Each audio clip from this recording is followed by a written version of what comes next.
So hello everyone, let us thoroughly discuss what is the executive department. The meaning, the function, the members, the term of office of the members, the qualifications of the members, and the powers of the members of the executive department. So what is the executive department? Ang executive department ay isang mahalagang bahagi ng gobyerno na responsable sa pagpapatupad ng mga batas at desisyon na ginawa ng mga mambabatas. In other words, minimake sure nila na maging tama at maayos ang pagpapatakbo ng mga polisiya at programa na para sa kabutihan ng mga taong nasasakupan ng Pilipinas. It is mainly headed by the President na may responsibilidad na magtalaga ng mga tao na magpapatakbo sa iba't ibang ahensya ng gobyerno kasama ang Vice Presidente nito or the Vice President. So, mainly, President and the Vice President ang members or ang under ng Executive Department. So, there are the qualifications for the President and the Vice President. These are natural-born citizen, a registered voter, able to read and write, at least 40 years of age on the day of the election, and the resident of the Philippines for 10 years immediately preceding such election. And now let's proceed sa term of office ng Vice President and the President as well. So when we say term of office, this refers sa eksaktong haba ng panahon na ang isang opisyal ay mananatili sa kanyang posisyon.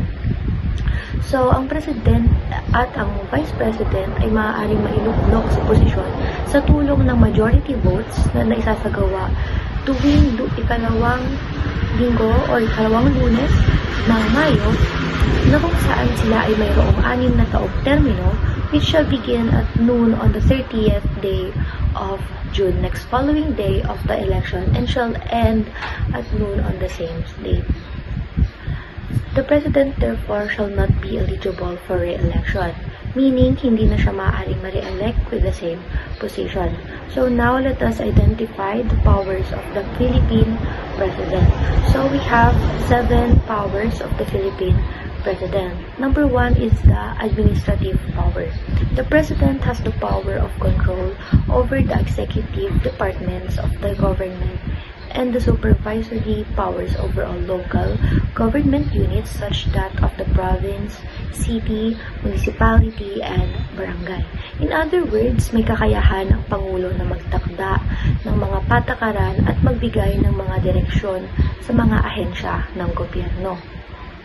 Pati na rin mga siwa at magbigay ng gabay sa mga lokal na pamahalaan upang matiyak na nasusunod ang mga layunin at programa ng gobyerno sa iba't ibang bantas. Number 2 or second is power of appointment.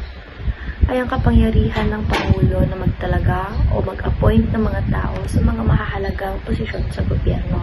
Kasama rito ang mga opisyal sa iba't ibang ahensya, mga miyembro ng gabinete at mga mahistrado ng korte.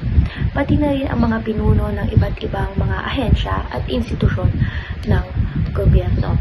Ang ikatlo ay ang military power. Ito ay ang kapangyarihan niyang mga siwa at magtakda ng mga hakbang patungkol sa pambansang seguridad at pagtatanggol sa bansa. Bilang Commander-in-Chief ng Sandatahang Lakas ng Pilipinas, may mga espesyal na kapangyarihan ang Pangulo sa pamumuno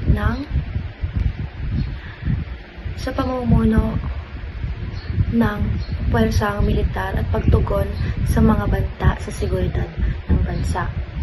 So, the powers of the President as the Commander-in-Chief includes the power to call out the armed forces to prevent or suppress lawless violence, invasion, or rebellion, create military tribunals to try persons who violate military laws or commit crimes against national security. And also, there are power to suspend the writ of habeas corpus under the following necessary condition.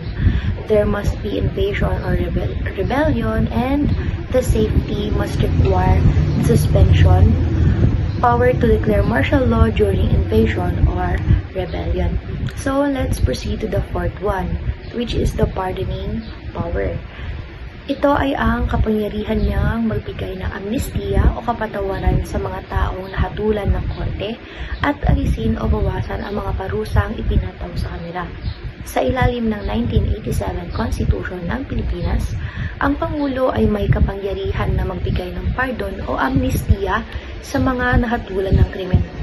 Maliban na lamang kung ang parusa ay isang impeachment conviction, mayroong apat na nakapaloob sa pardoning power ng presidente. Una rito ay ang reprieve, na kung saan ito ay isang pansamantalang pagpapaliban o pag-antala ng isang parusa gaya ng kamatayan. Layunin nitong magbigay ng pagkakataon para sa karagdagang pagsusuri ng kaso. Ang ikalawang uri ng pardoning power ay ang suspension. Ito ay tumutukoy sa pagpapaliban ng pagpapatupad ng parusang kamatayan sa isang hindi tiyak na panahon. Ito ay maaaring may sasagawa sa susunod na araw, linggo o buwan, depende sa kautusan ng Pangulo. Ikatlong uri naman ay ang commutation. Ito ay pagbabawas o pagbababa ng sintensyang naipataw sa nasasakdal gaya na lamang ng death penalty to life imprisonment. At ang huli ay ang pardon. Ito ay isang kilos or act of grace na nagmumula sa kapangyarihang pinagkaloob para sa pagpapatupad ng batas na nag-e-exempt o nag-aalis sa isang tao mula sa parusang ipinataw ng bansa dahil sa krimen na kanyang nagawa. At meron namang dalawang uri ng pardon. Ito ay ang absolute pardon and conditional pardon. Ang absolute pardon ay nangyayari kapag ang pagpapatawad ay walang anumang kondisyon. Ito ay nagiging effective immediately. And ang conditional naman ay nangyayari kapag ang pagpapatawad ay ibinibigay na may kasamang kondisyon o qualification na itinakda ng Pangulo. Kailangan itong tanggapin ng preso upang maging epektibo. At ikalimang uri ng kapangyarihan ng presidente ay ang amnesty. Ito ay ang kapangyarihan na nagbibigay ng pagpapatawad o pangkahalatang amnestiya para sa isang nakaraang pagkakasala. Karaniwang ibinibigay pabor sa isang tiyak na klase ng mga tao na nakagawa ng mga krimen na may kinalaman sa politika tulad ng traitor, sedisyon, or rebellion. Pang-anim naman ay ang parol. Hindi na bago sa atin ang salitang parol, di ba? Therefore, parol ay isang proseso kung saan ang preso ay pinalalaya mula sa pagkakakulong, ngunit hindi ganap na ibinabalik ang kanyang kalayaan. Dahil ang parol ay nananatili pa rin sa ilalim ng kustodiya ng bansa. At ang panghuling uri ng kapangyarihan ng presidente ay ang remission of fines and forfeitures.